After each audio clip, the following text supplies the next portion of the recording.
Chong! Chong! Chong Rustico! O Jerry, ano ba nangyayari sa'yo? Ba't nagmamadali ka? Parang takot na takot ka pa. Bakit ba yun? Kuwan kasi, Chong. Kuwan kasi. Bakit ba? Para ka nakakita ng aswang ah. Yun na nga, Chong. Yun nga po, Chong Rustico. May mga aswang. Nakita ko sila. At nilantakan ng mga alaga mo dun sa lupa sinasaka mo. Chong, yung alaga mo nasa loob ng kubo, Chong. Umayos ka, Jerry ha? Ano bang aswang ang sinasabi mo? Saka maliwanag pa. Hindi pa nga dumidilim eh. Paano may aswang? Oo nga, Chong, maniwala kayo. Nakita ko po sila. May mga aswang po na umaatake ron. At pinagpipiestahan po ang mga alaga niyong manok at bibi. Pati nga po yung kambing niyo ron, Chong eh. Hindi po nakaligtas. Hindi ko alam kung paniniwalaan ko ba ang sinasabi na yon ng pamangking ko na matagal na rin naninirahan sa amin dahil ulila na ito sa mga magulang. Kaya agad akong pumasok ng bahay at nagmamadaling kinuha sa pagkakasuksok sa dingding ang aking machete. Ang machete ay isang uri ng itak na mas mahaba ang talim at may mahabang hawakan. Ito ang lagi kong dinadala kapag nagtutungo ako sa lupa na aking sinasaka. Nang mahawakan ko ang machete, ay nagmamadali na akong tumakbo papunta sa aking sakahan. Patakbong sumunod naman sa akin si Jerry. Nagbakasakali akong abutan ko pa ang mga aswang na nambiktima sa aking mga alaga sa lugar na taniman ko ng mga gulay at prutas. Kaya lamang, hindi ko na rin inabutan doon ang mga walang hiyang aswang. Chong, nakaalis na sila. Pero kanina, nakita ko sila nilalantakan talaga ang mga alaga mo. Mga hayop sila. Magbabayad ang mga aswang na yun. Nagkalat ang mga patay na manok at bibi. Maging ang ilang alaga kong kambing ay wakwak ang tiyan. Hindi naman naubos ng mga aswang ang mga alaga ko at nag-iwan pa ang mga ito dahil may mga buhay pang manok, bibi at kambing na natira. Chong, mukhang nahiya pa sila. Nag-iwan pa ng mga buhay na alaga nyo. Hindi ko akalain na may aswang na darating dito sa sinasaka ko at bibiktimahin ang aking mga alaga. Napansin kong hindi lang mga alaga kong hayop ang pinatay ng mga aswang na umatake, kundi maging ang iba ko pang mga gulay na aanihin ay winasak din ng mga ito.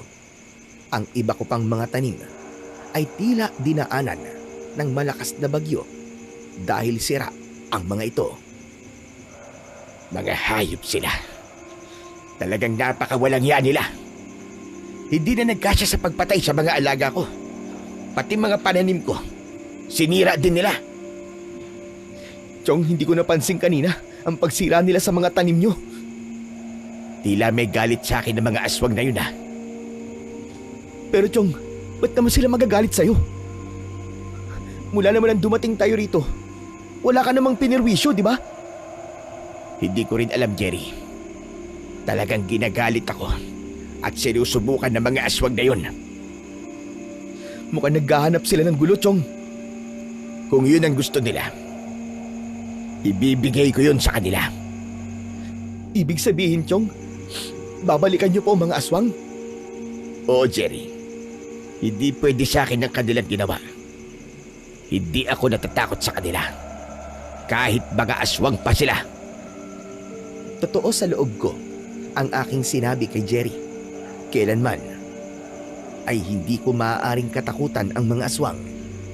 Bata pa ho ako ay alam ko na ang tungkol sa kanila dahil naging manunugis ng aswang ang tatay ko. Minsan na rin po akong naisama sa pagtugis sa mga aswang. Isa pa, ipinamana sa akin ni tatay ang kanyang anting-anting, maging ang armas na machete na marami ng aswang ang napatay at marami na ring ulo na napugot. Kaya kailanman ay hindi ako maaaring maduwag sa mga aswang. dahil sa sinapit ng mga alaga ko, ay nagpatulong ako kay Jerry para ilibing ang mga ito.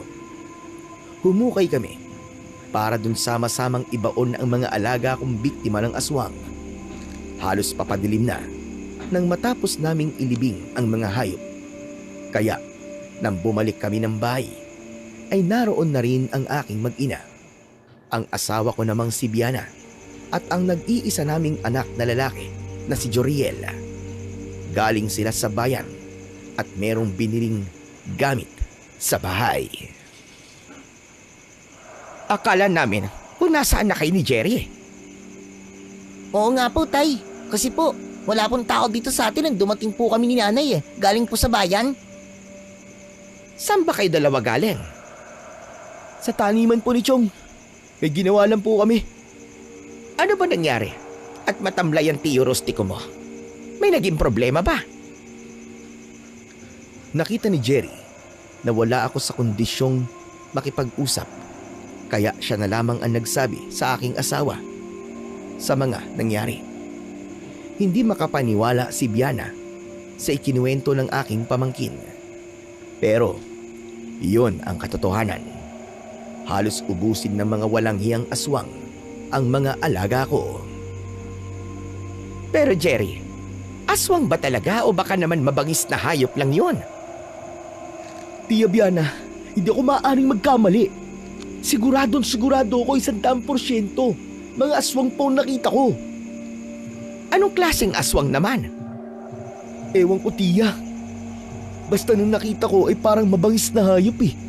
Matutulis ang pangil at mabalahibo ang mga katawan nila. Nakitiya kong aswang yun. Dahil pagkatapos nilang patayin ng mga alaga ni Chong, ay nagbago ang kanilang anyo. Tapos naging tao sila uli. Wow! Parang magic pala, Kuya Jerry, kung ganon. Oo, parang magic talaga. Pero Joriel, nakakatakot sila. Ngayon lang to nangyari pagkatapos ng halos kulang na 10 taon nating paninirahan sa lugar na ito. Yun na nga po, Tiyang eh. Matagal-tagal na rin po tayo naninirahan dito. Tapos ngayon lang may aswang na nanggulo sa atin. Saka Tiyang, sa dami ng taniman na wawasakin at peperwisyoin, ay bakit yung kay Tio Rustico pa, di ba? Baka nagkataon lang, Jerry. Lalo na may mga alagang hayop din doon sa kubo. Hindi ba? Nakikinig lang ako sa usapan ng asawa at pamangkin ko. Pero masakit talaga sa loob ko ang pangyayaring yon. Palaisipan din sa akin kung bakit sa taniman ko pa umatake ang mga aswang na yon. Maaari ngang nagkataon lamang. Subalit, posible rin namang may iba pang dahilan o sadyang ako talaga at ang taniman ko ang kanilang punteriya. At dahil nga sa pangyayaring yon, ay hindi ako mapalagay. Nang gabing yon, ay hindi rin ako mapagkatulog. Katabi ko ang asawa ko at ang anak namin sa pagtulog. Nahihimbing na sila at naghihilik. Pero gising na gising ako at hindi maalis sa isip ko ang perwisyong dala ng mga aswang. Dahil ang pagkamatay ng mga alaga ko at pagkasira ng mga tanim na dapat ay aanihin ko na ay magdudulot sa amin ng kakapusan. Wala akong maibibenta sa mga susunod na araw para magkaroon kami ng pera na gagamitin namin sa iba pang pangangailangan. Kapag naiisip ko yun, ay lalo lamang sumasama ang loob ko at tila nagre-rebelde ang damdamin ko. Gusto kong gumanti sa perwisyong dinala sa amin. Kahit ayaw akong dalawin ng antok, ay pinilit ko namang ipikit ang aking mga mata. Nagbabaka sakaling mahagilap ko ang antok at makapagpahinga. Kaya lamang, nang unti-unti ko nang nararamdaman ang pamimigat ng talukap ng aking mga mata, ay saka naman ako nakarinig ng ingay mula sa labas ng aming bahay. May mga kaluskos at tila yabag na may mabigat na hakbang ang naramdaman ko. May kakaibang init akong naramdaman sa aking buong katawan. Hindi maganda ang presensya ng enerhiya Isang bagay lang ang agad na pumasok sa isipan ko. Dahil sa mabigat na pakiramdam. Aswang. May aswang na gumagala sa labas ng bahay namin. Sigurado ko, narito sila. Malakas ang pakiramdam ko na may nilalang ng dilim na gumagala sa labas ng aming bahay. Kaya marahan akong bumangon upang hindi maistorbo sa kanilang pagtulog ang aking mag-ina. Siyempre, hindi ko dapat malimutan ang aking sandata na machete. Kailangan ko ito para harapin ang kung anumang nilalang ng dilim na umaaligid sa labas ng aming bahay. Binuksan ko ang pinto upang tignan ang mga nilalang na lumilikha ng ingay. Hindi sasantuin ng machete ko ang aswang na yun. Akala yata ay katatakutan ko sila. Mga damuho sila.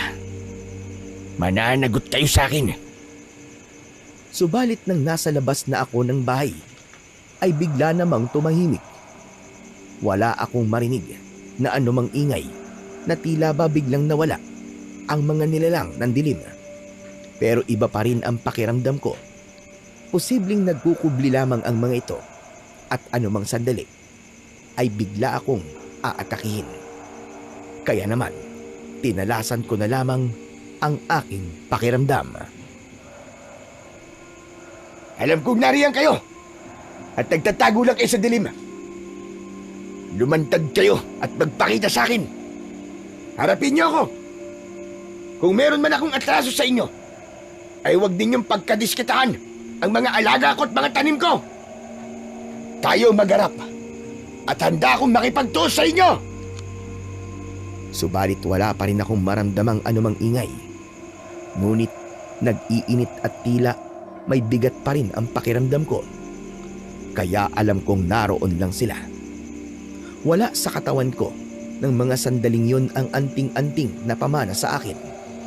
Dahil alam kong sapat na ang kakaibang machete na hawak ko para tapusin ang aswang na ibig manggulo. Pero tila naduduwag ang mga ito hanggang maramdaman ko ang bahagyang ingay mula sa aking gawing likuran. Bigla kong umikot para makita kung ano ang meron sa aking likuran. Kaya lamang ay ganun na lamang ang gulat ko dahil biglang bumagsak sa aking harapan ang isang patay na pusa. Duguan ang katawan nito. Sa pagkakagulat ay bigla akong napaurong. Anak ng putya, talagang ginagalit niyo ako, ha? Gusto niyo pa akong takutin? Subalit wala pa rin nagpapakita sa akin. Pero narinig ko ang pag-angil mula sa madilim na bahagi hanggang nakakita ko ng mapupulang mga mata.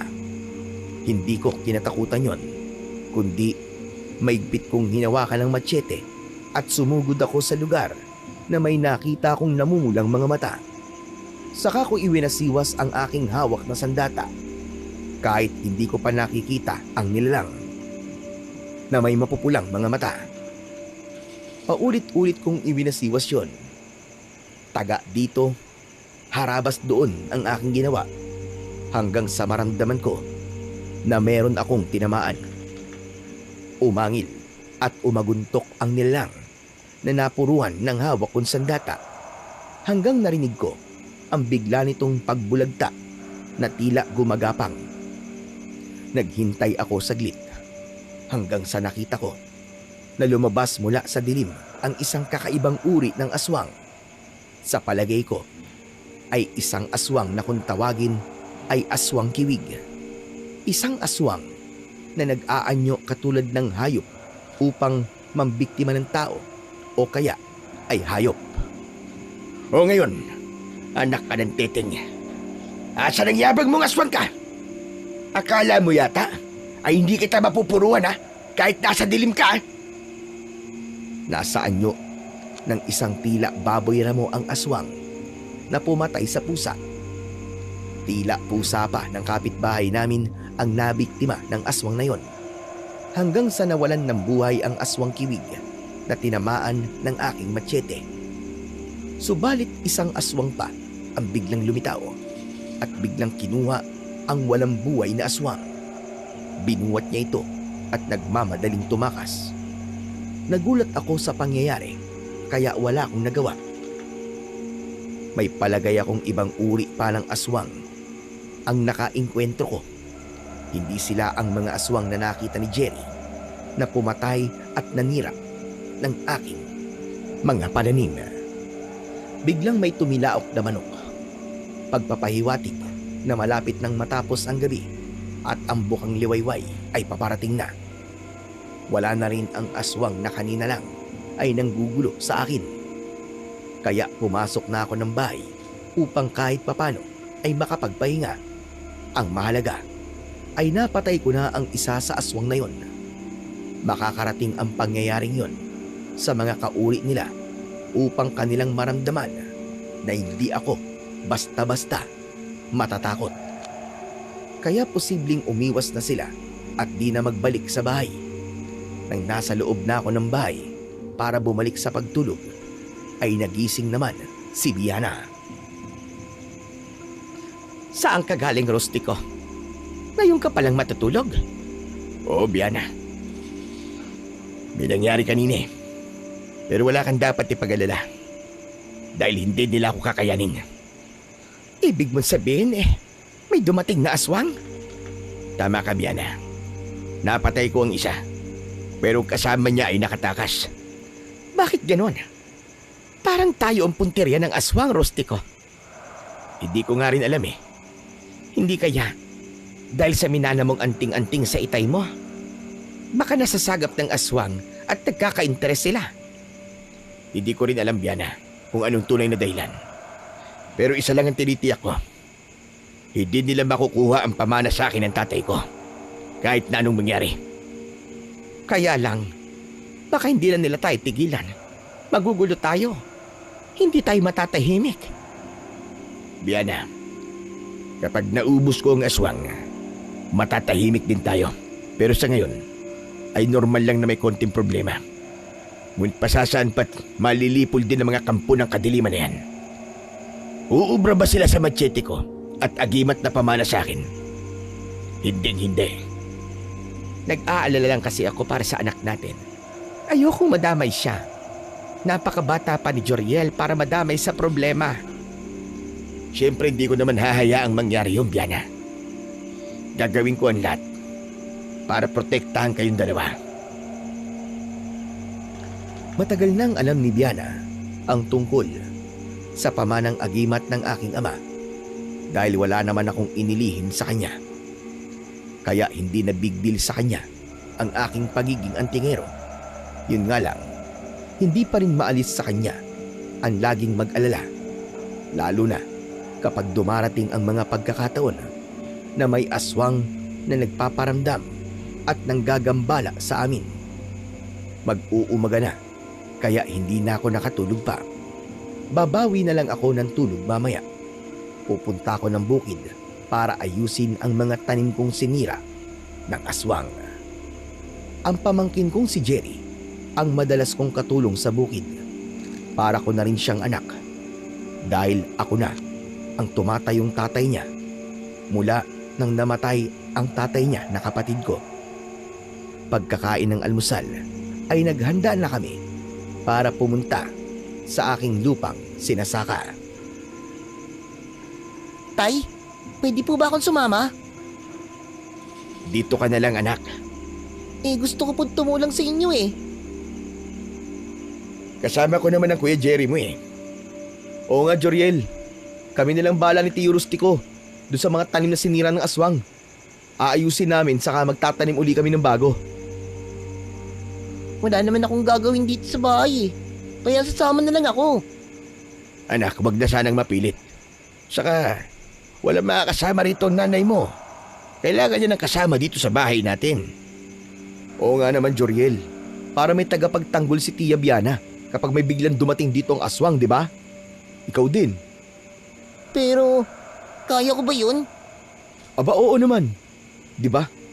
May nasabi na ako sa'yo dati pa. Ay, oo nga pala Kuya Jerry. Yung asin tapos yung bawang. Pwede kong gamitin panlaban sa aswang. Tapos meron pang buntot ng pagi si tatay na nasa may pinto ng bahay. Pwede ko din gamitin yun. Tama. Galing mo talaga. Ayos! Sana nga may dumating na aswang para may makalaban ako. Anak, ba't mo naman inaasahan na mayroong darating na aswang dito? Para po magamit ko po yung buntot ng pagi. Saka po yung asin, tsaka bawang. Tama. O paano? Aalis na kami ni Chong, ha? Anak, ikaw na ang bahala sa nanay mo, ha? Opo, tay. Yakang-yaka ko pong protektahan si nanay. Huwag po kayong mag-alala. Napailing na lamang ako sa sinabi ng aking anak. Pero kahit paano, ay nagiging panatag ako na may malasakit siya para protektahan ang nanay niya. Isa pa, tama naman ang sinabi ni Jerry dahil ang mga itinuro niya kay Joriel ay mga simple at madaling paraan para kontrahin ang aswang. Yun nga lang, pansamantala lamang yon. Hindi pa rin maaaring panghawakan para puksain ang kampon ng dilim. Nang malapit na kami ng pamangkin ko sa lupang aking sinasaka, ay uminit ang aking pakiramdam. Dala ko ang anting-anting na pamana pa sa akin. Hindi ko na yon kinalimutang dalhin, lalo na't natiyak namin ang pagpapakita ng mga aswang. Ang mainit na pakiramdam kong yon ay nagpapahiwatig na merong kakaiba sa pupuntahan naming lugar. May ingay at kaluskos kaming narinig nang ilang metro na lang kami sa aming patutunguhan. Kapwa kami napahinto ni Jerry nang mapansin naming may mga baboy damo ang naroon sa aking taniman. Kinakain ito ang iba ko pang pananim. Akmang tatakbo sana palapit si Jerry upang sumugod, pero pinigilan ko. Chong, bakit niyo ako pinipigilan? Dito lang tayo, Jerry. Sinisira ang mga pananim ng mga hayop, Chong. Habulin ko lang sila. O kaya naman, patikimin natin ang dala nating patalim. Maaari pa nating ipagbili ang karne ng mga baboy ramong yan. Hindi sila basta baboy ramo, Jerry. Kaya hindi tayo dapat magpadalos-dalos sa paglapit sa kanila. Ho? Pero, ganyan-ganyan ang baboy ramo na minsan po'y nahuli na natin. Kamukha lang nila yan, Jerry. Pero iba sila. Nakikita ko sa kanyang kilos at mga mata. Mailap ang kanilang mga mata. Kung di sila baboy ramo, ano mga yan, Chong? Ano pa ba? E di aswang. At malaman ko rin kung anong uri sila ng aswang. Mga aswang bangkalan kung tawagin sila. Ho? Anong gagawin natin? Aalis muna tayo. Babalik na tayo sa bahay. Kailangan pag-isipan ko kung anong aking gagawin. At isa pa, nagtataka rin ako eh. Saan, Chong? Sa kanilang ginawa. Lalo na sa lupang sinasaka ko. Gusto nilang manggulo, Chong. Gusto nilang sirain ang mga pananim mo, yun lang yun. Yun na nga. Hindi lang ako ang magsasaka dito sa baryo. Hindi lang ako may mga alagang hayop doon. Pero bakit bukod tangi ang mga tanim ko at alaga ko ang pinakailaman nila, hindi ba? Siguro, Chong, trip-trip lang sa kanila yun. Hindi lang yung basta trip-trip lang, Jerry. Tsak meron pang ibang dahilan. At yun ang gusto kong malaman. Pero Chong, paano? Sa tanong na yon ng pamangking ko, kung paano ko malalaman ang dahilan ng aswang bangkalan para puntiryahin ng aking pananim at lupang sinasaka, yun ang mahirap hanapan ng sagot. Subalit, dapat kong malaman ang katugunan. Kaya nang nakauwi na ako ng bahay at sinabi ko sa asawa kong si Biana ang aming natuklasan, maging siya ay nagtataka rin. Pero meron siyang naisip na dahilan. Hindi kaya dahil sa pagiging antingero mo, Rustiko? Sumagi na rin yan sa isip ko eh. Pero bakit? Dahil galit sila sa'yo. Sapagkat alam nilang maaari mo silang tugisin. Dahil ang mga antingero kadalasan ay mga manunugis rin ng aswang katulad mo. Kaya nga sa ginawa nila, Lalo lang nabuo sa isip ko na dapat silang magbayad sa kanilang ginawang kawalagyan. Bagamat pala isipan sa akin ang ginawa ng mga aswang, ay hindi pa rin ako nagpadalos-dalos para gumawa ng hakbang at gantian sila. Lalo na't hindi pa rin malinaw sa akin. Magagawa ko pa silang pagpasensyan, lalo na't wala naman silang pinipinsalang mga tao. Tanging mga tanim at alagang hayop ko lang ang kanilang pinakialaman. Kaya nang sumunod na araw ay inayos ko sa tulong na rin ni Jerry ang mga sinirang pananim. Nagtanim din ako ng mga bago, kaya lamang binalikan yun ng mga aswang para muling sirain. Nag-iisa lang ako nang magtungo sa aking lupang sinasaka ng pagkakataong yon. Hindi ako makapaniwala na may mga hayop akong inabutan doon. Dahil sa galit ko nang makita kong sinisira ang mga bago kong pananim, ay hindi ko nagawang pigilan ang bugso ng damdamin ko. Sinugod ko talaga ang mga hayop gamit ang aking machete. Mga walang hiya kayo! Mga hayop talaga kayo! Wala kayong kadala-dala! Bakit ko sinisira ang mga pananim ko? Talagang bumalik pa kayo rito, ha? Ilan sa mga hayop na naroon na alam kong aswang ay naputulan ng braso, kamay, at meron ding napugutan ng ulo dahil sa galit ko. Nadiligan ng dugo ng aswang ang aking sinasaka. Subalit isa sa aswang na naroon ang nakaligtas. Buong akala ko ay matatakot at tuluyang tatakbo. Subalit hindi ganun ang kanyang ginawa. Kundi sa mismong harapan ko ay nagbago ang anyo nito at naging isang tao. Pagbabayaran mo! Pagbabayaran mo ang ginawa mo sa mga kauri ko! At hindi ako magdadalawang isip na ulitin yun sa mga kauri mo. Kapag ginawa niyo pa uli ito, Hindi mo alam kung sino ang kinakalaban mo. lalong hindi niyo alam ang taong piniperwisyo niyo. Ikaw ba ang leader ng mga aswang? Magsalita ka! Ako si Primo. Ang katiwala nila. Ang nangunguna sa mga kalahi ko. Kung ganon, meron pang ibang pinuno ang mga salot na kagaya nyo. Oo. At magpasalamat ka, Rustiko. Dahil nagpapahinga siya. Sandali lang. Kilala mo akong hayop ka? Oo. Sinadya kong alamin talaga ang pangalan mo. At kung hindi lang sana nagpapahinga ang aming pinuno, ay may kahihinatnan ka. Dahil di niya mapapalagpas ang ginawa mo sa mga kauri namin. Kaya kapag tapos na ang pamamahinga niya, pagsisisihan mo ang ginawa mo. Kayo magsisisi dahil pinakialaman niyo ang pananim ko at ginulo ang aking pananahimik. Ginagawa lang namin kung ano nararapat. Nararapat? Na ano? Ang sirain ng mga pananim ko, ang pakialaman ng mga ani ko, at guluhin ako sa lupang pagmamayari ko. Diyan ka nagkakamali, lalaki. Wala kang karapatang angkinin ang lupang ito. Bakit wala akong karapatan? Sige nga. Pagmamayari ko ang lupang ito dahil minala ko pa ito sa aking mga magulang na galing pa sa kanilang mga ninuno. Huwag mong angkinin ang hindi iyo. Kaya sinira ng mga kauri ko ang mga taniman mo at pinatay ang mga alaga mo ay upang lisanin mo na ang lupaing ito. Nababaliw ka na, Primo. Anong dapat lisanin ang sinasabi mo? Ako ang nagmamayari ng lupang ito.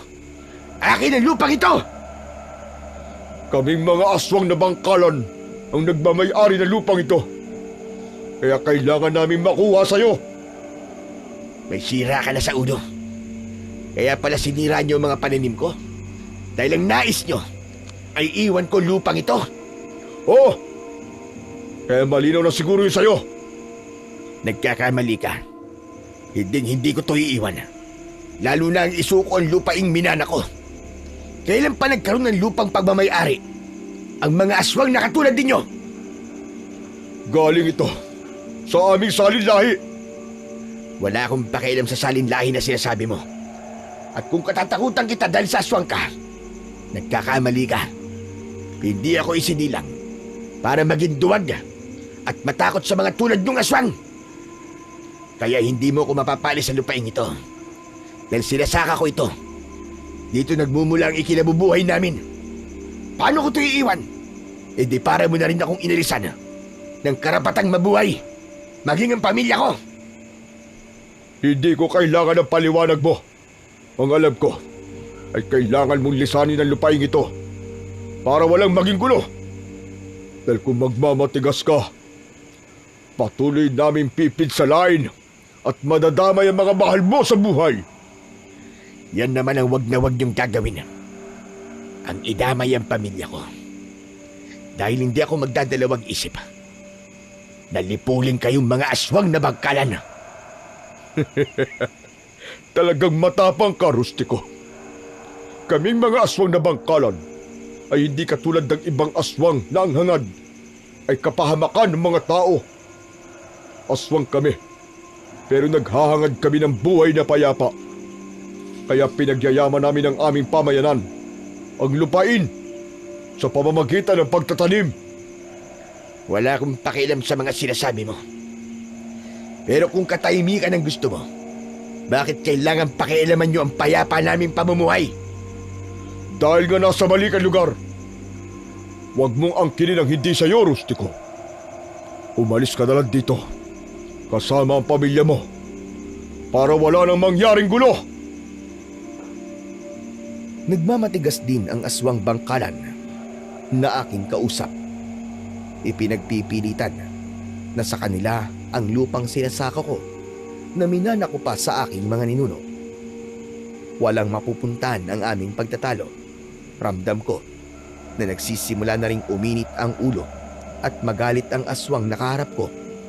Kaya biglang nagbago ang anyo nito. Inihanda ko ang sarili ko na anumang sandali ay maaari niya akong sugurin.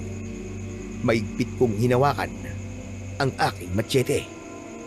Sige lang! Subukan mong lumapit, lintik ka. At pupugutan talaga kita ng ulo. Subalit mali ang aking hinala. Hindi lumapit ang aswang, kundi tumakbo ito papalayo. Siguro natakot nang makita ang mahigpit kong pagkakahawak sa sandata na marami na ring aswang ang pinatay. Duwag na aswang! Bumalik ka rito! Magtus tayo! Dahil sa naging pag-uusap namin ni Primo na nagpakilalang katiwala ng mga aswang bangkalan, ay nagkaroon ng malinaw na dahilan sa utak ko kung bakit sinira ng mga aswang ang aking lupang sinasaka. Binanggit ko yung kay Biana nang magkausap kami bago magpahinga ng gabing yon. Diyos ko, mabuti naman at walang masamang ginawa sa iyo ang aswang na yon. Nagkasagutan lang kami, Biana. Kaya nga naging klaro na sa akin ang lahat. Nais nilang iwan ko ang lupa natin. Paano nangyaring sa kanila lupa? Samantalang minana mo pa ito sa mga ninuno mo, hindi ba?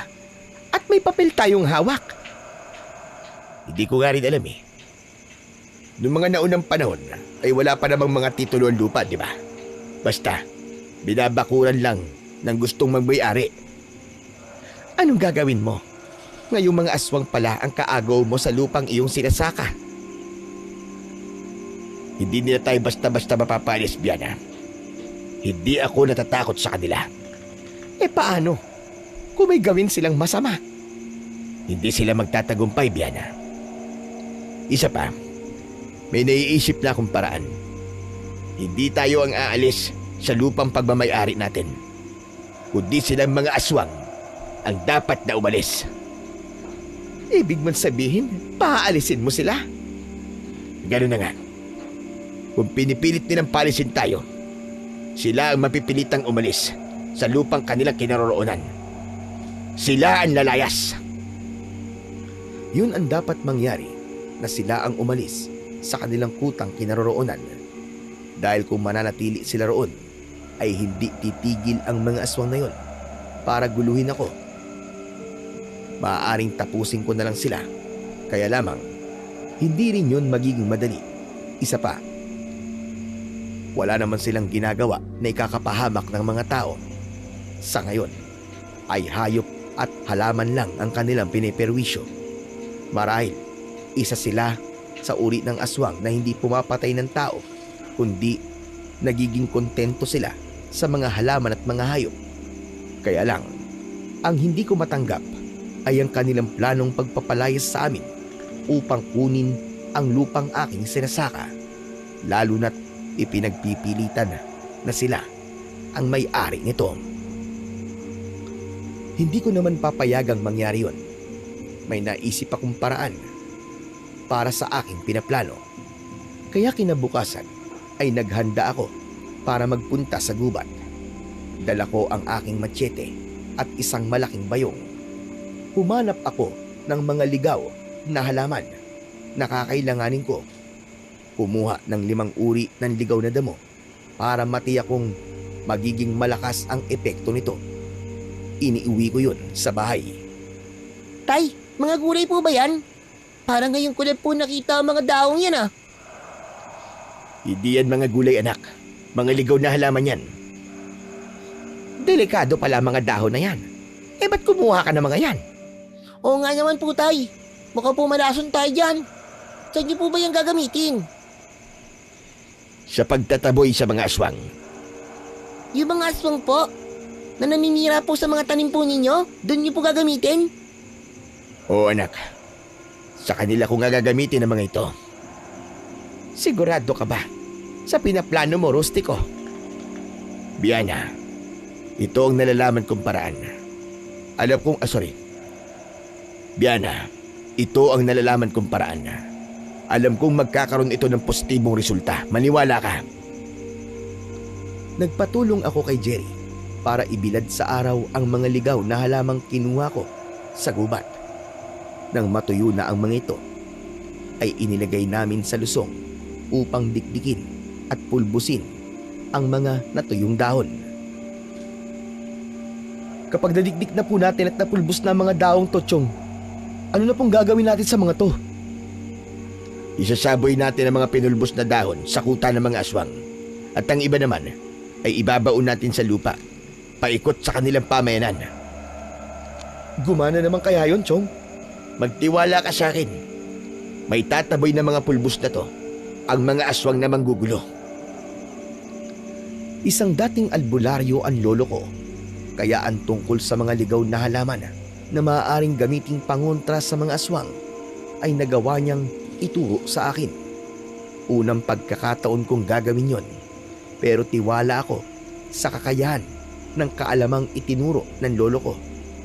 Lalakipan din iyon ng orasyon upang matiyak na magiging mabisa talaga. Nang matapos namin ni Jerry ang pagpupulbos sa mga pinatuyong ligaw na halaman, ay nagpasama ako sa kanya patungo sa kuta ng mga aswang. Mag-uumaga na nang kami magtungo roon. Yun ang oras na mahimbing pa silang natutulog, lalo na't kagabi lang ay kabilugan ng buwan. Kaya nagkaroon sila ng kasiyahan. At sa paglubog ng buwan ay yun ang oras ng kanilang pamamahinga hanggang sa umaga. Nakalagay sa 2 latang lalagyan ang pulbos ng pinatuyong ligaw na halaman. Ibinudbud namin yun paikot sa kuta ng mga aswang. Meron din kaming isinasaboy sa hangin upang tangayin ito patungo sa loob ng kanilang kuta at umabot hanggang sa kanilang pananim. Nagbaon din kami sa lupa malapit sa kanilang kuta.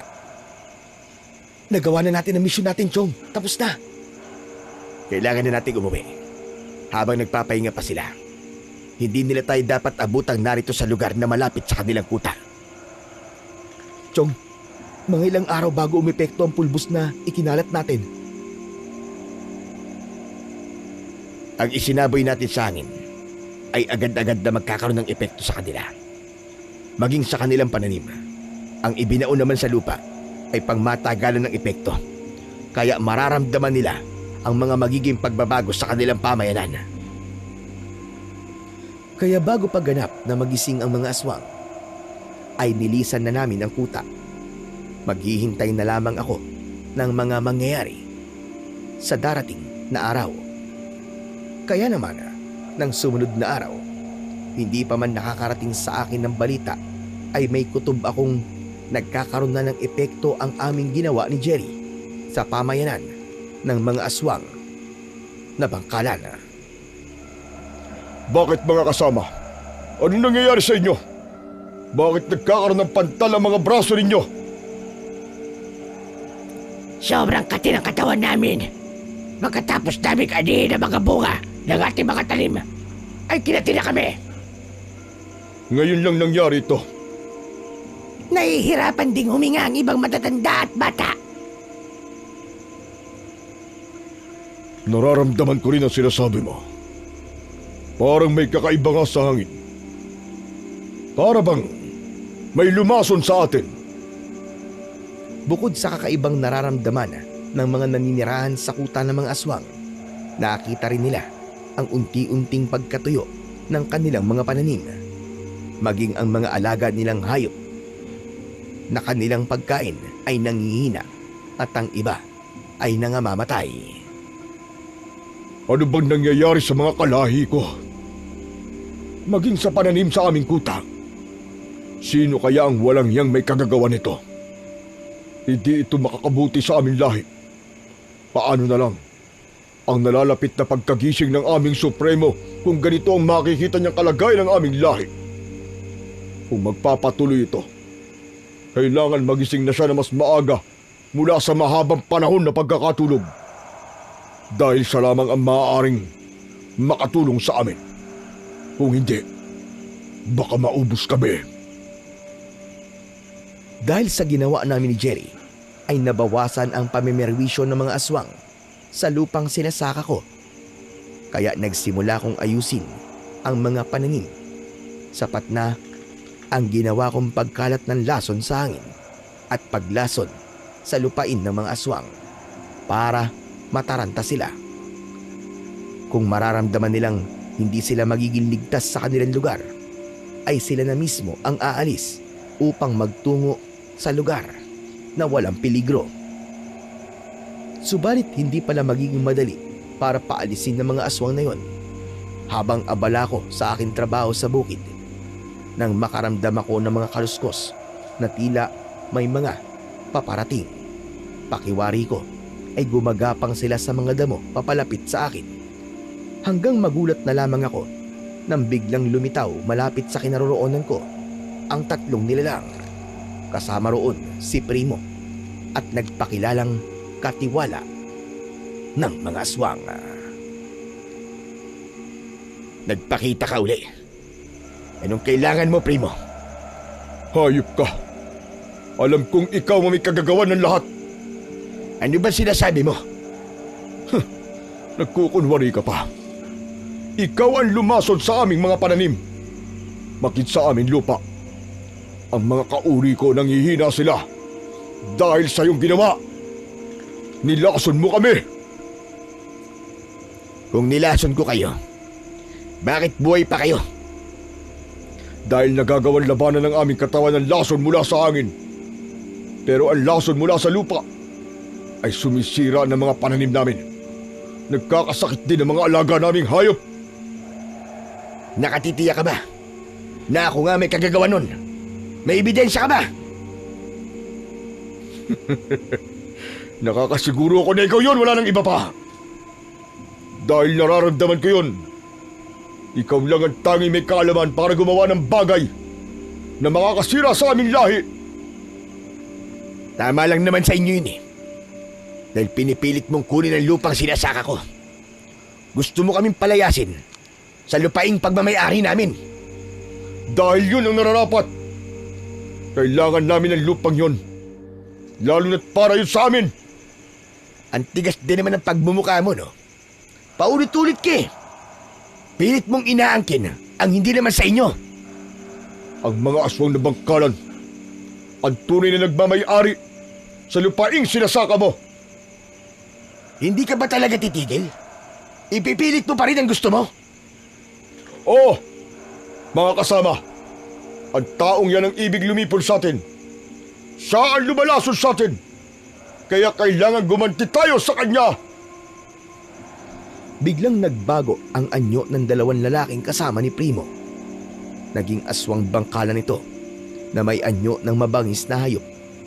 Isang katulad ng baboy ramo at ang isa naman ay gaya ng isang pusang gubat. Hindi naman ako nagpakita ng takot. Inihanda ko ang hawak kong matsyete na kanina lang ay ginagamit kong pamputol ng mga kahoy na ginagawa kong gapangan ng mga tanim kong gulay. Hindi gumagalaw si Primo sa kanyang kinatatayuan, kundi ipinaubaya niya sa kanyang mga kasama ang pag-atake sa akin. Sinunggaban ako ng aswang na mukhang baboy ramo. Palundag itong dumalung sa akin. Iwinasiwas ko naman ang hawak kong matsyete at tila sinuwerte naman ang aswang dahil buntot lang nito ang nahagip at tinamaan. Tagpas ang buntot nito at mula sa naputol na buntot ay sumirit ang dugo. Sunod naman akong sinunggaban ng aswang na mukhang pusang gubat. Nakaamba ang matutulis na pangil at ang matutulis na kuko mula sa unahang paa nito. Sinalubong ko yun ng aking hawak na armas. Sa talas ng aking matsyete ay naputol ang isang paa ng aswang na mukhang pusang gubat. Labis niya itong ininda. Subalit hindi pa rin nagpaawat. Lalo siyang nagwala at muling sumugod sa akin ang hayop at sinundan ng pagsugod din ng aswang na mukhang baboy ramo na naputulan ng buntot. Mabilis akong umikot habang nakaumang at iwinawasiwas ko ang matalas kong armas. Naramdaman ko ang pagtama ng matsyete sa katawan ng dalawang aswang. Nakita ko na lamang na nagkaroon ng malaking hiwa sa tiyan ang aswang na mukhang baboy ramo. Samantalang halos matagpas ang ulo ng aswang na nasa anyo ng pusang gubat. Nangingisay ang mga ito na bumagsak sa lupa na tila habol ang paghinga habang umaagos ang sariwang dugo mula sa kanilang sugatang katawan na dumidilig sa lupang aking taniman. Hayang Primo, nakita mo ba ang nangyari sa mga kasama mo? Kaya ikaw na ang susunod ko, hayop ka. Humanda ka na! Nakita ko na tila natigilan si Primo pero biglang nagbago ang kanyang anyo. Naging napakapangit na aswang na bangkilan siya at ang buong akala ko ay susunggaban ako pero hindi yun ang kanyang ginawa. Tila bahag ang buntot nito na tumakbo papalayo. Gusto ko pa sanang habulin pero magpapakapagod lang ako. Alam kong hindi siya magpapahuli sa akin dahil sa pangyayaring yun, tsak lalo niyang paghahandaan ang pagbabalik at magsasama siya ng mas maraming kauring aswang para humarap sa akin. May araw din ang rustiko na yun. Kailangan mapaghandaan ko siya. Dahil hindi siya pangkaraniwan. May taglay siyang pangontra. At ang gamit niya machete, kakaibang talas. Hindi gumagaling ang sugat na likha ng kanyang armas. Kundi nagiging dahilan yun. Nagkamatay ng aking mga kasama. Pero hindi pa ako tapos sa kanya. Pagbabayaran niya ang kanyang ginawa. Alam kong labis-labis ang sama ng loob ng katiwalang aswang na si Primo dahil sa mga nangyari. Kaya batid kong hahanap siya ng paraan para makaganti. Kaya yun ang dapat kong paghandaan. Nang makabalik na ako sa aming bahay, ay naikwento ko sa mga kasamahan ko sa bahay ang naging pakikipaglaban ko sa aswang. Si Primo ba ang nakalaban niyo, Chong? Oo, Jerry, siya nga. Pero tsak na wala pong binatbatang aswang na yun. Dahil natalo niyo po sila, di ba tay? Tama po ako? Oo, anak. Siyempre, hindi basta papayag ang tatay mo na matatalo ako ng aswang. Mabuti na lang talaga at walang masamang nangyari sa iyo, Rustico. Biana, hindi ako mapapahamak. Kaya ko mga aswang. Kaya lang galit na galit sila sa akin. Lalo na ang primo na yun. Dahil nagbunga na ang ginawa natin, Jerry. Ha? Talaga, Chong? Oo, dahil nalalaso na sila. Kaya unti-unting manghihina sila dahil sa pulbos na dahon ng mga ligaw na halaman. Nalalaso na rin ang kanilang lupain dahil sa ibinaon natin sa kanilang lupa. Natutuyo at namamatay na ang kanilang mga pananim. Tama lang naman sa kanila yun eh. Dahil gusto nila tayong guluhin. Hindi nga sila pumapatay ng tao, pero napipirwisyo naman ang mga alaga natin. Pati ang mga pananim natin, sinisira nila. Pero ang hindi ko matanggap sa lahat ay ang kagustuhan nilang makuha ang lupang sinasaka ko na galing pa sa aking mga ninuno. Kalabisan na yun na ba? Dahil buhay at kinabukasan natin na nakataya sa lupang pinagmumulan ng ating ikinabubuhay. Hindi ko maaaring basta isuko ang lupang napakahalaga sa akin. Handa kong ipagtanggol ito kahit pamalagay sa peligro ang buhay ko. Subalit hindi papayag ang katiwala ng aswang na tuluyang maubos ang kanilang lahi, lalo na ang tuluyang mawasak ang kanilang pamayanan. Kaya lang, Rustico, tiyak na may paraan din sila para kontrahin ang ginawa mong paglason sa kanilang lupain. Ang totoo ay naisip ko rin yan, Biana. Dahil hindi sila papayag na masira ang kanilang binuong pamayanan. Hindi kaya lalo ka lang malagay sa panganib niyan? Sabi ko naman sa iyo, nakahanda lagi ako sa anumang gagawin nila. Kung hindi nila makukontra ang ginawa kong paglason sa kanilang lupain, isang bagay lang ang maaaring ibunga nun. Anong pwedeng ibunga, Rustico? Tayo na magmamay-ari ng kanilang lupa. Magiging atin yun, Biana. Iiwan nila ang kanilang lupain dahil hindi na nila mapapakinabangan pa. Pero nilason mo na yun, hindi ba? Paano pa natin mapapakinabangan yun? Ako ang lumason, di ba? Kaya ibig lang sabihin, ako rin ang makakagawa ng paraan para mawala ang lason sa lupa. Alam mo rin yun? Ano ka ba naman, Biana? Nakalimutan mo na yata na apo ko ng isang dakilang antingero. Maraming naituro sa akin ng lolo ko na siyang nagagamit ko ngayon. Kaya nga, hindi ako basta mapakialaman ng mga aswang dahil nagdadalawang isip din sila. Pero ang gusto ko sana, Rustico, ay matapos na ang problemang ito. Alam mo naman na ayoko ng gulo. Kaya nga tayo lumayo ay para umiwas sa problema. Kaya lamang, dito rin pala sa lugar na pinuntahan natin ay punong-puno ng problema. Biana, kahit saan tayo magtungo, ay di mawawala ang problema. Karugtun na yan ang buhay ng tao. Ang kailangan lang natin ay maging matatag sa lahat ng problema. Alam ko, pero nakakapagod kapag laging merong problemang dapat harapin. At dito naman ako hinding-hindi ko kayo pababayaan. Dahil sa mga naging plano ko at ipinakitang tapang laban sa mga aswang, ay tila naduwag ang mga ito. Yun ang naisip ko. Sa bawat araw at gabi ay naghihintay ako para balikan ako. Pero wala silang ginawa. Buong akala ko ay tinanggap na nila ang kanilang pagkatalo. Subalit hindi pala. Dahil pagkalipas ng halos isang buwang pananahimik at pagiging abala ko naman sa aking lupang sinasaka, ay di ko inaasahan ang kanilang ginawa. Malalim na ang gabi ng mga sandaling yon. Tahimik na kaming nagpapahinga nang gisingin kami ng kakaibang ingay. Wari mga ugong yun at masakit sa tenga. Rustico! Rustico, gumising ka! Rustico! Bakit ba yung Biana? Ano ba nangyayari? Pakinggan mo, may ingay ako narinig. Parang ugong at masakit sa tenga. Aba, oo nga no. Saan galing ang ugong na yun? Parang nasa labas lang ng bahay.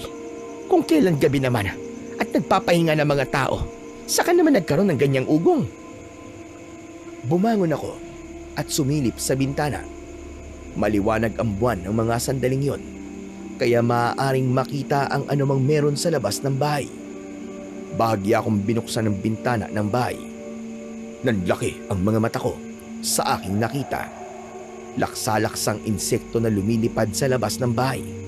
Kaya agad kong isinara ang bintana dahil napansin kong tila papasok ang mga kakaibang insekto na yon. Bakit, Rustico? Ano ba ang mga yon? Napakaraming insekto, Biana. At sila lumilika ng kakaibang ugong na masakit sa tenga. Pero saan galing ang mga insekto na yon? At bakit biglang-biglang nagkaroon dito noon? Hindi ko rin alam. Pero iba ang kutob ko. Ano yun, Rustico? Sabihin mo. Baka mga insektong alaga ng mga aswang ang nariyan sa labas. Ano? Mga alaga ng aswang? Ang mga insektong yon? Oo. At ginagamit nila ang kanilang mga alagang insekto para guluhin tayo. Dahil may mga aswang na bangkilan na galing sa lahi ng mga mambabarang. Kaya malamang sila ang may pakana ng mga yan. Kung ganun, posibleng tayo ang target ng mga insekto. Oo, Biana. Kaya kailangan walang kahit isang insekto makapasok sa loob ng bahay natin. Dahil hindi natin alam kung anong pwedeng mangyari sa atin kapag nakagat tayo ng mga insekto. Habang nag-uusap kami, wala kaming kamalay-malay na lumabas pala ng bahay si Jerry. Kaya narinig namin ang kanyang malakas na sigaw. Si Jerry yun ah! Naloko na. Basta na lang siya lumabas nang hindi mo na nagtatanong sa atin. Anong gagawin natin, Rustico? Walang tigil sa pagsigaw si Jerry! Nagmamadaling sumilip sa maliit na siwang ng bintana si Biana. Kitang-kita niya na dinumog ng mga insekto ang buong katawan ni Jerry. Rustico, tulungan mo si Jerry! Baka patayin siya ng mga insekto, kawawa naman siya! Hindi ko maaaring pabayaan ang aking pamangkin. Subalit hindi madaling kalabanin ang mga insekto. Lalabas ako, Biana. Ibigay mo sa akin ang kumot. Kailangan ko yan para ipantakip ko sa katawan ko nang hindi ako kagatin ng mga insekto. At wag na wag kayong lalabas ng bahay. Kung ayaw niyong pati kayo, ay pagpiesta ng mga insekto. Naiintindihan mo ba ako? Oo, dito na kami ni Joriel. Labasin mo si Jerry at tulungan mo siya. Naalala ko na may mga natira pa nga palang pinatuyong halamang ligaw na nasa kusina. Tira mula sa mga pinulbos namin ni Jerry. Kaya nagmamadali akong kinuha yon, pati ang posporo. Lumabas ako ng bahay na nakatakip ng kumot ang katawan. Nakita ko ng pamangking ko na hirap na ang kalagayan. Puno ng insekto ang katawan na nakakapit sa kanyang muka at braso. Chong! Chong, tulungan mo ako, Chong! Ayoko tantanan ng mga insekto! Ang sakit na kagat nila, Chong! Tulungan mo ako! Huwag ka mag-alala, Jerry! Heto na, at gagawa ko ng paraan! Bilisan mo, Chong! Hindi ko na kaya ang sakit! Para makagat ng liguan! Nalunod sa katawan ko, Chong! Tulungan mo ako! Nagmamadali akong ibinaba ang tuyong dahon ng ligaw na halaman. Napansin kong patungo sa kinaroroonan ko ang ibang mga insekto. Plano nila na lumapit sa akin. Ako naman ang nais nilang sunggaban at pagpiestahan. Tsu! Umalis kayo! Mga walang hiya kayo, mga insekto kayo! Ginagambala ng mga insekto ang aking ginagawa. May ilang piraso pa na dumapo at kumisot-kisot sa aking braso na di natatakpan ng kumot. Tama si Jerry. Matindi ang sakit ng kagat ng insekto. Ilang ulit kong kinuskos ang palito sa kahan ng posporo, pero namamatay ang sindi dahil sa hangin. Ano ba? Makisama ka naman, lintik ka! Huwag ka munang humangin! Namamatay ang sinti ng palito! Muli kong sinubukang ikuskus ang palito ng posporo. Umapoy yun, kaya nagmamadali kong idinikit sa tuyong ligaw na halaman. Salamat, at umapoy agad ito at nagsimulang masunog. Unti-unti na nagkaroon ng usok. Tinanggal ko na ang kumot at nakatalukbong sa akin at ginamit ko yon para gamiting pampalakas ng apoy mula sa nasusunog na tuyong halaman. Sa paglakas ng apoy ay nagkaroon yon ng makapal na usok. Gamit ang kumot ay itinaboy ko ang usok patungo sa kinaroroonan ni Jerry. May laksa-laksang insekto na pumupupog sa kanya. Nang maramdaman ng mga insekto ang usok mula sa nasusunog na ligaw na halaman, ay naligalig ang mga ito. Nagliparan ang mga insekto na hindi alam kung saan patutungo. Isa-isang umalis ang mga ito sa katawan ni Jerry. Lumilipad at pakalat-kalat sa hangin na hindi alam kung saan pupunta. Ipinagpatuloy ko ang pagpaypay sa apoy upang kumalat pa ang usok at tuluyang itaboy ang mga pesteng insekto. Dahil sa patuloy na pagkapal ng usok ay tila hilong-talilong ang mga insekto na nag-aalisan sa katawan ni Jerry. Walang naiwan kahit isang insekto at tuluyan ng lumipad palayo. Agad kong nilapitan si Jerry. Natadtad ng kagat ng insekto sa katawan na unti-unti na rin namamaga. Ang sakit ng kagat nila, Chong. Ang hapde. Namamaga na rin ang kagat nila. Hayop ang mga insektong yun Saan pag-aling ang mga yun, Chong? Mga alaga ng aswang na bangkinan sila. Sila nagpadala ng mga insekto dito sa atin. Hayop sila. Anong gagawin ko, Chong? Namamaga ang mukha katawan ko. Huwag ka mag-alala, akong bahala. Magagamot natin yan. Isinama ko na sa loob ng bahay si Jerry. Maigi na lamang at nanatili sa loob ang aking mag-ina. Hindi sila lumabas ng bahay kaya hindi sila naging biktima ng mga insekto. Kinuha ko ang nakatabi kong langis na binabaran ng halamang gamot na merong orasyon. Ipinahid ko yon sa katawan ni Jerry na kinagat ng mga insekto. Sadyang mabisa ang langis na yon, kaya pagkalipas lamang ng ilang oras ay umimpis din ang pamamaga ng kanyang katawan dahil sa kagat ng mga insekto. Hindi talaga tayo titikilan ng mga aswang na yon. Oo, Biana. Ang nais nila ay gumanti sa akin. Ano pa kayang sunod nilang gagawin, Rustico? Hindi ko rin alam. Dapat lamang ay maging handa tayo palagi. Muli ay nabigo ang plano ng mga aswang sa pamumuno ni Primo. Kaya hindi ko man naririnig ang kanyang reaksyon, ay tiyak na galit ito sa mga nangyari. Lalo na si Primo. Naisahan na naman kami ng walang yang Rustico na yun. Nagawa niyang itaboy ang mga insektong alaga ng aming lahi. Ano pa ba maaari kong gawin para makaganti sa kanya? Sadyang kakaiba ang Rustico na yun. Malakas sa kanyang taglay na kapangyarihan. Hindi siya isang pagkaraniwang antingero lamang. Pero hindi ako dapat na sumuko. May iba pang paraan. Malapit nang dumating ang pagbibilog ng buwan at ang pagiging kulay dugo ng liwanag dito. Yun na rin ang hinihintay namin sandali upang gumising mula sa mahabang pagkakatulog si Supremong Sebastian. Ilang dekada na rin ang kanyang naging pamamahinga. Sa paggising niya, tiyak na mas malakas siya. Kaya lahat ng problema ng aming lipi ay mabibigyan ng solusyon. Yun na rin ang pagkakataon para maging malakas kaming mga aswang na magkilad.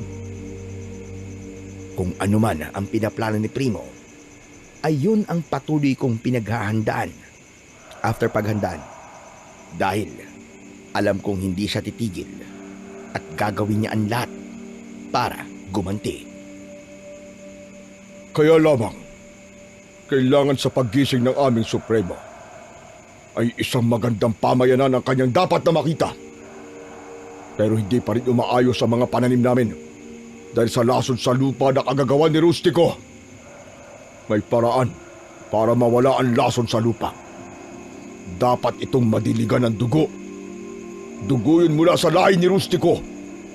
Kaya kailangan may gawin kaming paraan para makuha ang kahit sino mang mula sa kanyang pamilya upang gamitin pandilig ang dugo nito at maging pagkain ng aming supremo sa kanyang paggising. Pinakamainam na handog sa supremo ay ang anak ni Rustico. Kaya naman, sa bawat araw na lumilipas, ay di ko maiwasang mag-alala para sa pamilya ko. Alam ko na kaya ko silang protektahan, kaya lamang hindi sa lahat ng oras ay nakamasid ako sa kanila. May sarili silang buhay at mga lakad, kaya ang kaya ko lang gawin ay magpaalala sa kanila. May taglay akong anting-anting, pero para lang yun sa akin. Ang sandata ko namang machete, bagamat kakaiba ito, ay ako lang ang may kakayahang gumamit ng tama. Kaya hindi rin maalis sa akin ang mabahala. Hindi ko rin naman magagawang isama lagi ang mag-ina ko sa aking mga pupuntahan, lalo na sa pagtatrabaho ko sa lupang aking sinasaka. Aalis na ba tayo, Chong? Oo, Jerry. Lilinisan natin ang taniman at may mga tanim tayong dapat na anihin. Kahit papano, ay may mga tanim akong nagbunga. Kahit ang iba ay sinira ng mga aswang. Tara na, Chong, para matapos na natin ang gagawin natin na maaga.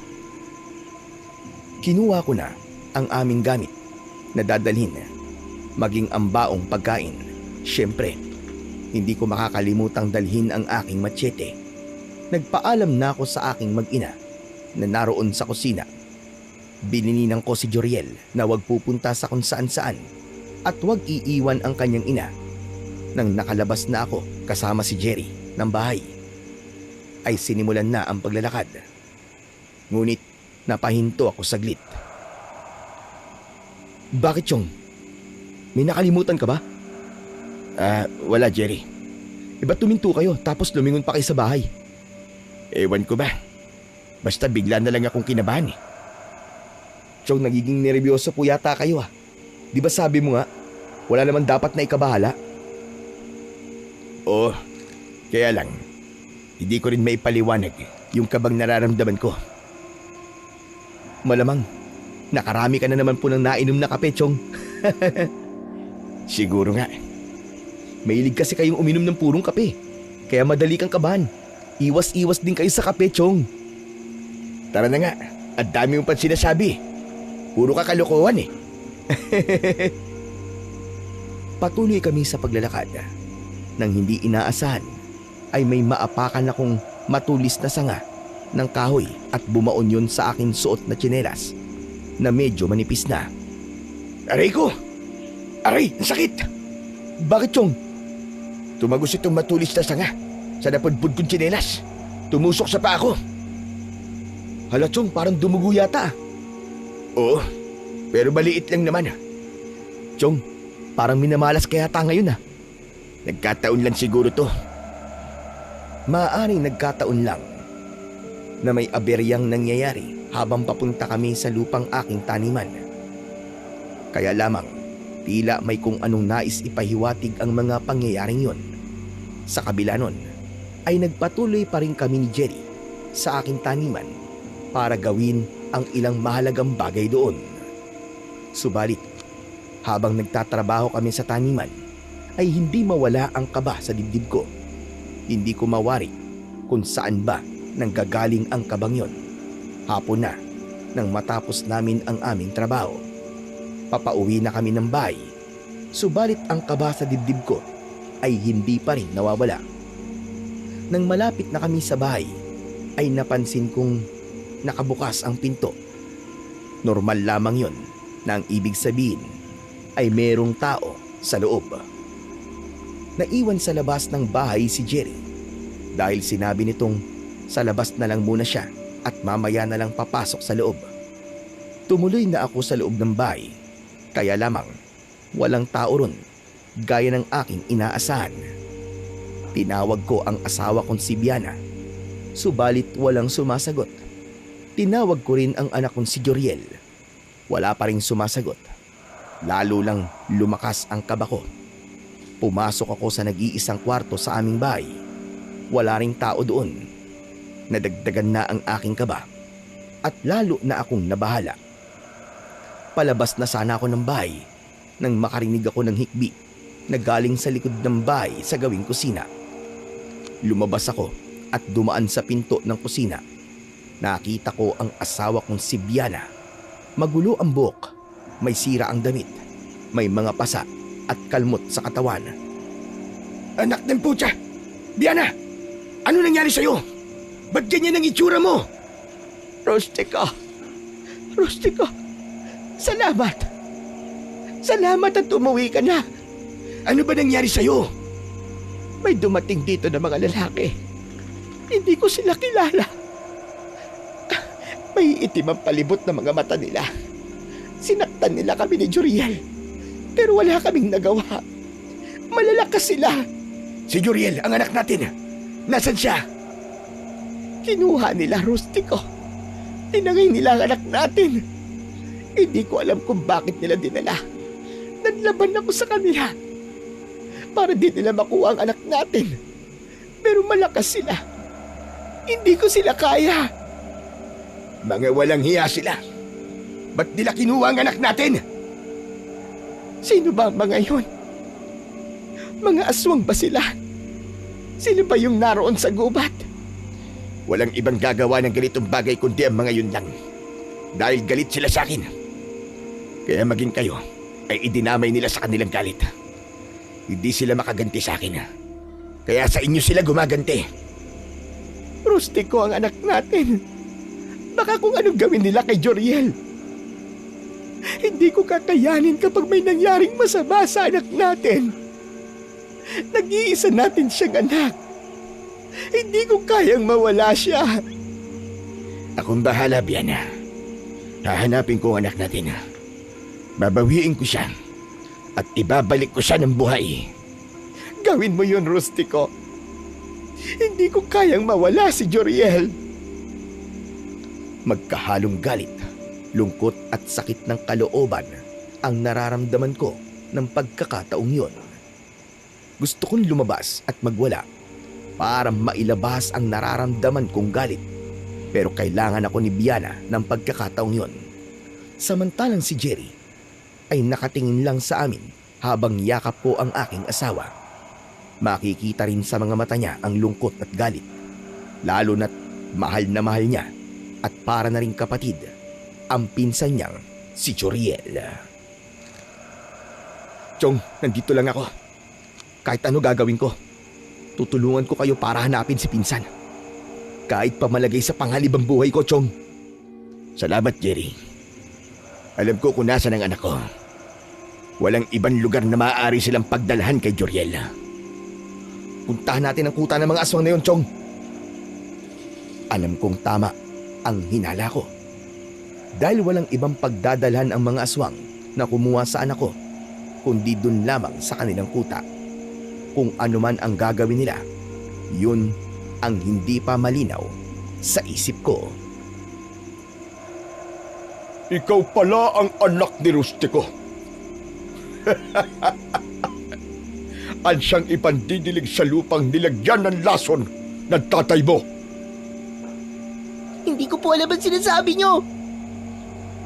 Bakit gusto mo ba malaman? Ano po bang gagawin niyo sa akin? Simple lang naman. Ipandidilig namin ang dugo mo sa aming lupa para mawala ang sumpa ng lason na ibinaon ng tatay mo. Papatayin niyo po ako? Natural! Ikaw ang magiging kabayaran sa lahat ng kawalagyaan na ginawa ng tatay mo sa amin. Hindi po walang yan tatay ko. Mabait po siya. Akala mo lang yun! At isa pa dapat mo malaman, bata. Magiging masarap ka rin pagkain ng aming supremo. Sa tagal ng kanyang pagkakatulog, tsak magugustuhan niya ang sariwang laman at dugo mo. Ang sasama niyo. Mga demonyo kayo. Oo! Dahil tapos na ang panahon ng aming kahinaan. Magigising na ang aming supremo na siya magpapalakas sa amin. Kaya kami na ang mangunguna sa lugar na ito. At ang lupang taniman ng itay mo, makukuha na namin yon. Dahil amin yon. Kailangan namin ng mas malawak na lupa para sa aming pagpaparami at pagpapalakas. Hindi ko kayo naiintindihan. Hindi mo na kailangan maintindihan pa, bata. Dahil hindi ka rin naman magtatagal. Bukas ng gabi ang pagbibilog ng buwan at ang pagkukulay dugo din ito. At sa daling aming pinakahihintay, ang pagbangon mula sa pagkakahimlay ng aming malakas na supremo.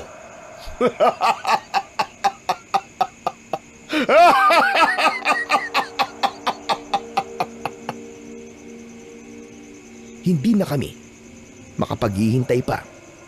Alam kong lumalawak ang bawat oras. Kaya naman, pagsapit ng dilim, ay babagtasin na namin ni Jerry ang pagpunta sa kuta ng mga aswang. Kailangan makuha namin doon ang anak ko na si Joriel. At dahil hindi ko basta maiiwang mag-isa si Biana, kaya kumausap ako ng malapit naming kaibigan para makasama ng asawa ko at magbantay. Lalo na't nasa hindi pa rin maayos na kalagayan si Biana. May pagkakataon na biglang sumisigaw at umiiyak kapag naaalala niya ang ginawa ng mga aswang at ang pagdukot sa aming anak. Inihanda ko ang kailangan naming dalhin. Inilagay ko na sa bulsa ng aking suot na pantalon ang anting-anting na magbibigay sa akin ng lakas at magpapahilom ng sugat na maaari kong tamuhin sa pakikipaglaban. Samantalang ang aking makapangyarihang machete na laging maaasahan ay tiniyak kong hindi ko makakalimutan. Isang medalyon naman na matagal ko nang itinatago ang ibinigay ko naman kay Jerry. Chong, ipapagamit mo to sa akin? Oo, Jerry. Kailangan natin yan. Inorasyonan ko na rin yan para magkaroon ng bisa. Ang medalyon na yan ay makakatulong para hindi tayo maamoy ng mga aswang. Isa yung simpleng medalyon, pero magagamit natin sa pagkakataong ito. Pandagdag po ito sa mutya na makapuno na taglay ko. Para naman maging malakas ako, Chong. Tama ka, Jerry. Kaya maganda ka. Kaya nang natiyak namin na handa na ang aming mga kailangan, ay binagtas na nga namin ang daan papunta sa lupain ng mga aswang. Nagsimula ng sumikat ng sandaling yun ang buwan. Napapansin kong kakaiba ang sikat ng buwan. May kulay pula ang liwanag nito. Isang pagkakataon na mahalaga sa mga aswang. Ayon sa aking nalalaman, panahon yun para sa kanilang mahalagang okasyon at kung anong seremonyas. Kaya sa pagpunta namin sa kanilang kuta ay tiyak na may kakaibang mangyayari. Bigla na naalala ko ang anak kong si Joriel. Nakaramdam ako ng takot para sa aking anak. Maaaring may gagawin sila rito, lalo na't magiging espesyal ang gabing yon. Nang nasa kuta na kami ng mga aswang ni Jerry, ay nakahanap kami ng lugar kung saan kami magmamanman. Mula sa aming kinalalagyan ay kitang-kita ang kanilang gagawing seremonyas. Subalit wala roon ang aking anak na kanina pa namin inaabangan. Marami ng mga aswang ang naroon, subalit nasaan yung tao pa rin sila. Yun nga lang, hindi pangkaraniwan ang kanilang anyo dahil sa mga mata nila na nangingitim ang paligid at kakaiba ang ekspresyon ng kanilang mga mukha. Hindi nila ramdam na may ibang tao sa lugar dahil nagsimula na ring umepekto ang bisa ng medalyon na hawak ni Jerry.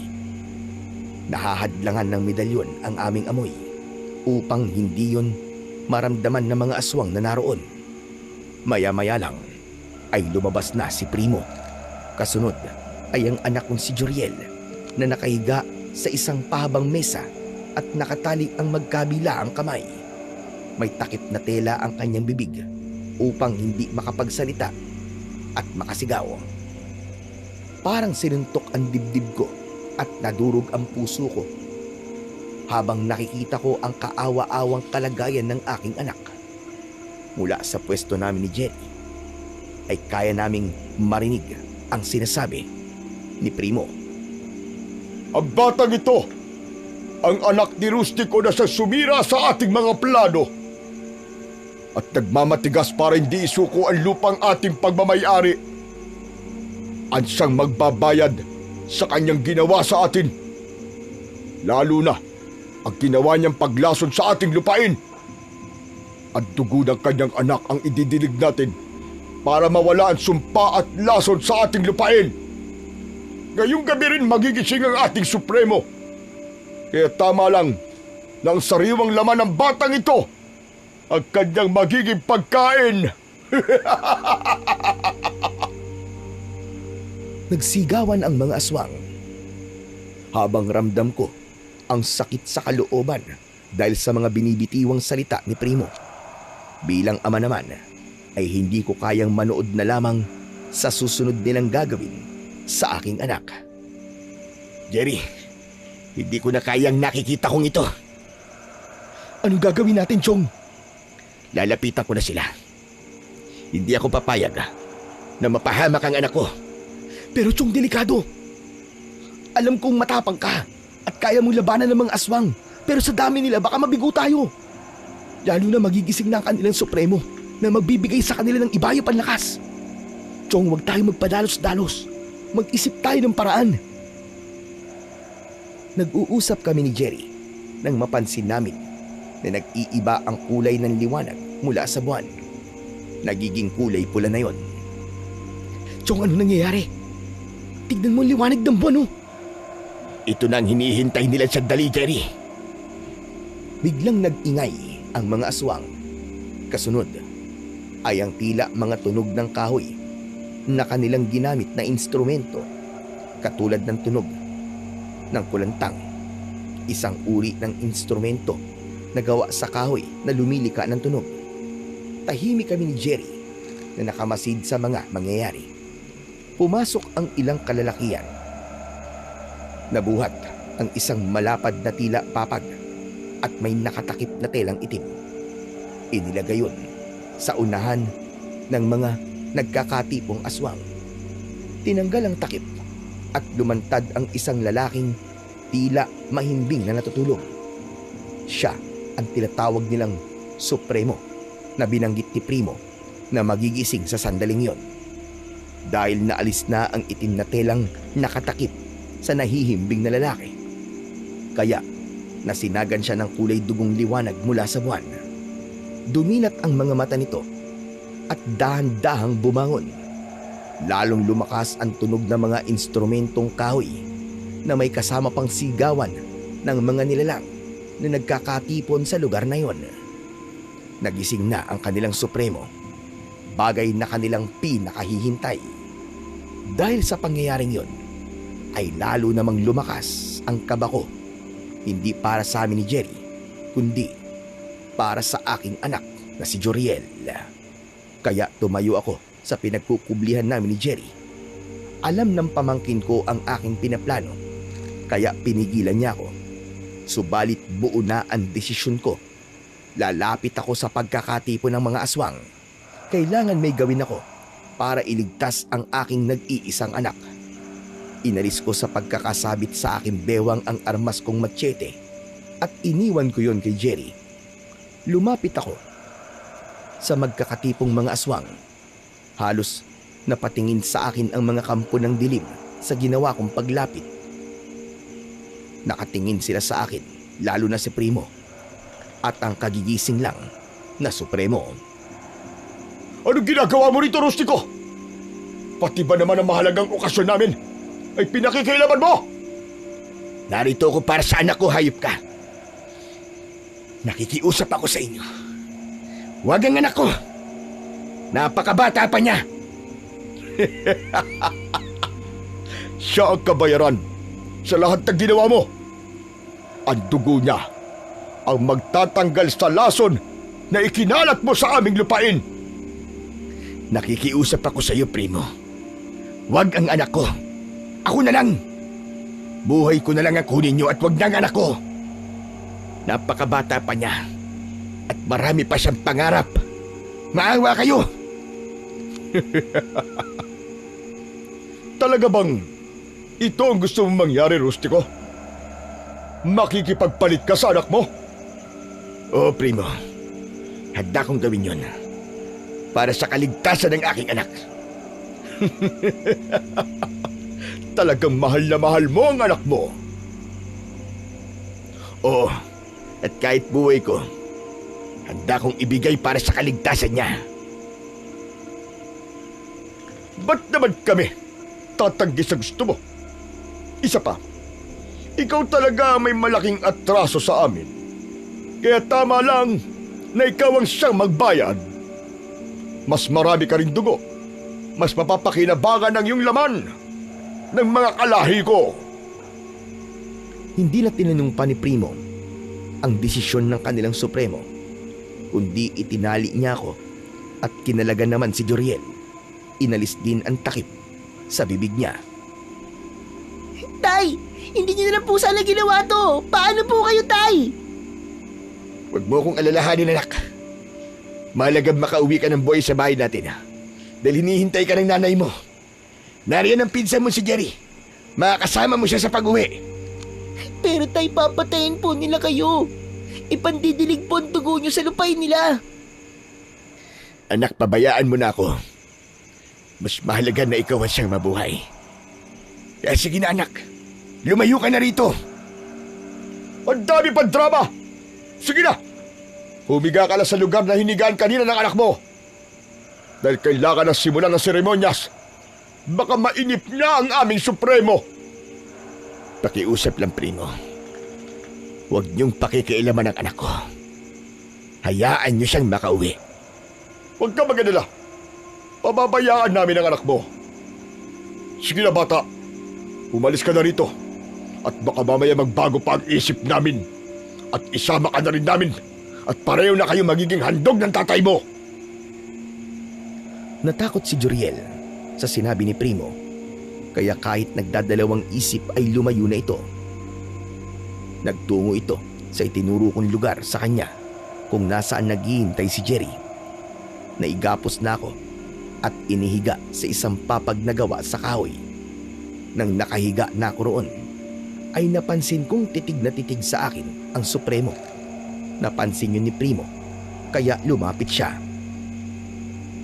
Supremong Sebastian, binibigay ko na po sa inyo ang pagkakataon at buong respeto para kayo po ang siyang tumapo sa taong ito na siyang alay at idilig ang kanyang dugo sa ating lupain. Bakit ganoon? Bakit parang hindi ko kayang gawin? Alin ang hindi nyo kayang gawin, Supremo? Hindi nyo kayang itarak sa dibdib ng lalaking yan ang punyal ng kadiliman? Kakaiba ang nararamdaman ko sa aking katawan. Tila buhay na buhay ang dugo ko. Kakaiba ang init. Hindi ko yun kayang ipaliwanag. Naninibago lang marahil kayo dahil sa tagal ng inyong pagkakatulog. Ngunit ngayon ay taglay nyo na ang inyong kakaibang lakas na maaari din niyong ibahagi sa aming mga kauri nyo upang kami man ay makinabang at magkaroon ng pambihirang lakas mula sa inyo. Mahal na Supremo! Nagkakaroon ng diskusyon sina Primo at ang kanilang pinuno. Hawak na ni Supremo Sebastian ang punyal na gagamitin para itarak sa aking dibdib upang bumulwak ang aking dugo at gamiting pandilig sa lupain na aking nilason. Subalit napapansin kong at tubili pa rin ang Supremo na gawin ang pagpaslang sa akin. Nakikita ko sa kilos at mga mata niya ang hindi maipaliwanag na pagkabalisa. Supremong Sebastian, ano ba nangyayari sa inyo? Naghihintay ang ating mga kauring aswang. Kailangan na simulan ng pag-aalay upang mabahagian niyo rin kami ng inyong pambihirang lakas. Supremong Sebastian! Bakit ganito? Para bang may humahadlang sa akin? at kakaiba ang lakas ng dugo sa aking katawan. Parang buhay na buhay. Sabi ko naman sa inyo, naninibago lang kayo. Dahil ilang dekada rin kayong nahimlay. Nakikiramdam lang ako. Pero abot-abot ang takot na aking nararamdaman. Naghihintay na lamang ako ng sandali ng aking magiging kamatayan. Tanggap ko nang yun ang aking magiging kapalaran. Tila wala ring saysay ang anting-anting na taglay ko. Pinagpapawisan na ako ng malagkit habang nakahiga sa lamesang kahoy. Lalo na nang lumapit sa akin ang kanilang supremo at itinaas ang hawak na punyal ng kadiliman para itarak sa dibdib ko. Sige na, Supremo! Gawin mo na! Subalit laking pagtataka ko. Sa halip na ibaon sa dibdib ko ang kanyang hawak na punyal, ay hinawakan niya ang suot kong t-shirt at ginamit ang punyal upang sirain yon para alisin ang suot kong pang-itaas hanggang ganap nang matanggal ang aking damit. Titig na titig siya sa akin. Itinulak niya ako upang tumagilid na tila may gustong makita sa aking likuran. Supremo! Ano to? Anong ginagawa mo sa lalaking yan? Hindi! Hindi! Meron nga siya. Kaya pala ibang nararamdaman ko. Kaya pala buhay na buhay ang dugo. Dahil tama ang kutob ko. Anong tama ang kutob niyo, Supremo? Kalaban ng ating lahi lalaking yan. Siya ang pumatay sa ating mga kauri. Malaki ang atraso ng lalaking yan na isa ring antigero. Pero siyang dahilan kung bakit pinili kong muling gumising pagkalipas ng mahabang panahon ng pagkakatulog. Siya ang dahilan ng lahat. Siya ang aking nag-iisang anak na iniwan ko bago ko nagapi ng isang malakas na antigero at nagawang patulugin ng mahabang panahon. Hindi ako makapaniwala sa aking narinig.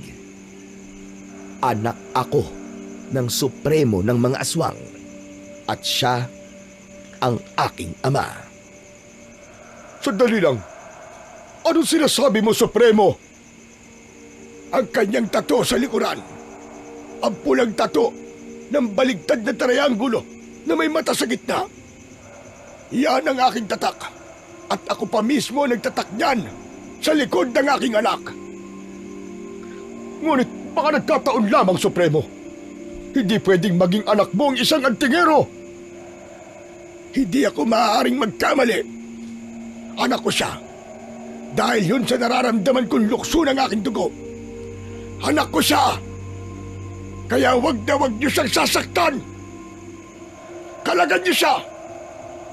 Dahil siya ang aking magiging tagapagmana. Habang nakagapos at nakahiga ako, ay hindi pa rin makapaniwala sa aking mga naririnig. Subalit, hindi nagustuhan ni Primo ang sinabi ng Supremo na ako ang kanyang magiging tagapagmana. Hindi! Kay tagal kong hinintay ang pagkising niyo, Supremo. Dahil alam kong ako ang susunod na mamumuno at magiging Supremo. Dahil matagal ako nagtiyaga. Hindi pala mangyayari yun. Kundi ang lalaking yan! Mabilis ang naging kilos ni Primo. Inagaw niya ang punyal sa kanilang Supremo. Saka lumundag siya at ibinaon yun sa dibdib ng kanilang pinuno. Nagkagulo sila habang ako'y nagpupumilit na makawala sa pagkakatali. Maging ang mga aswang na naroon ay nahati kung sino ang kanilang papanigan. May mga kumampi kay Prino at meron din sa kanilang Supremo. Nagbago na ang kanilang anyo. Naging aswang ang mga ito at sila-sila ang nagsunggaban at nagpatayan. Subalit mas marami ang sumuporta kay Primo na nagbago ang anyo at naging mga nakakatakot na aswang na bangkilan. Walang nagawa ang sinabing panibagong lakas ng kanilang Supremo sa dami ng mga aswang na kumampi kay Primo at nagtulong-tulong silang atakihin ito. Naging magulo at maingay ang nangyayaring engkwentro. Habang nagkakagulo ay pinilit kong kumawala sa aking pagkakatali. Mabuti na lang at lumuwag yun hanggang sa makalag ko ang tali. Nagmamadali akong lumayo sa kinaroroonan ng kaguluhan at nakayukong nagtungo sa lugar ni na Jerry. Salamat na lamang at hindi pa pala sila umaalis. Jerry! Mabuti na lamang at nandito pa kayo. Opo, Chong. Na hindi ka namin maaaring iwanan. Buti na lang po, hindi natuloy ang pagpatay sa inyo, Tay.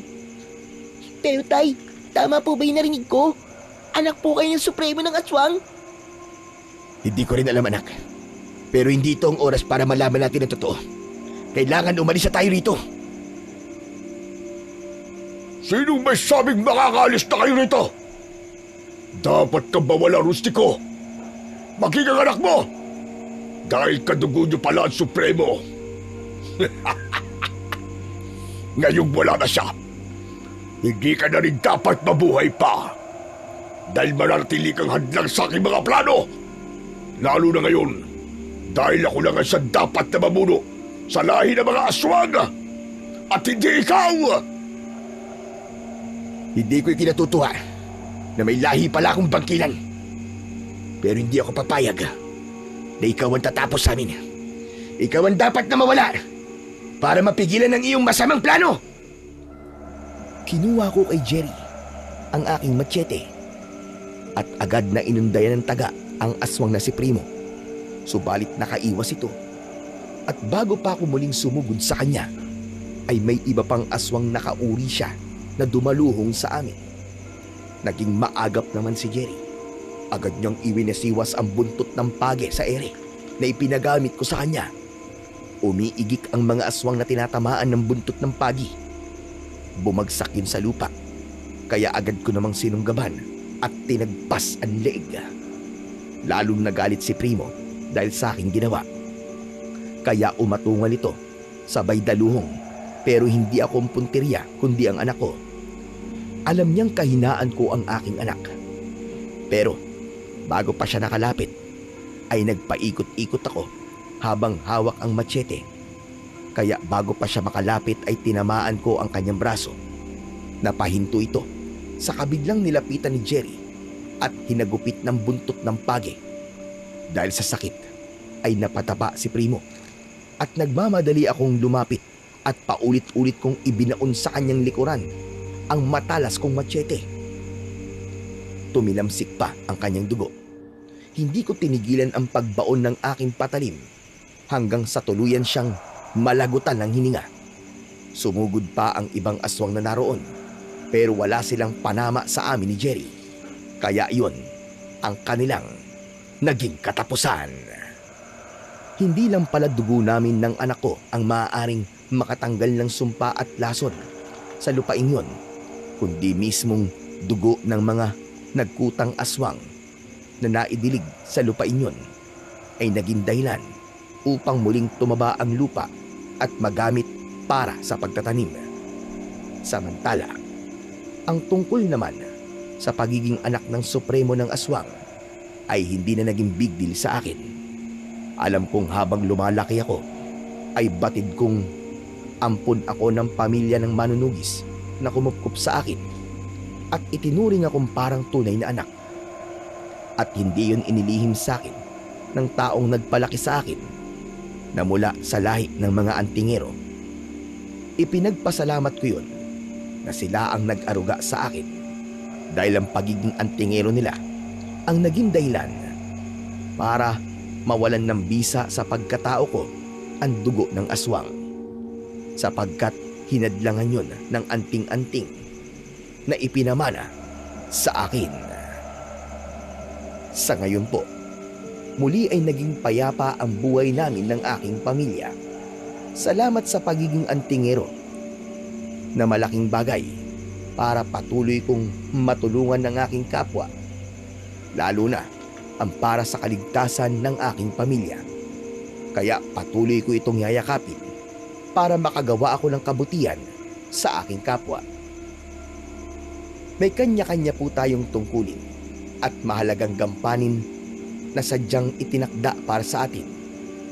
Gawin natin ito ng may pagmamahal at pagmamalasakit para sa kabutihan ng ating kapwa. Gamitin natin ang anumang espesyal na katangiang meron tayo para sa hinahangad po natin katahimikan. Hanggang dito na lamang po ang aking kwento. At sana ay may napulot po kayo na magandang aral. Salamat po. So yun po mga kaadik, isa na naman pong kapanapanabik at napakagandang kwento ang inyong nasaksihan.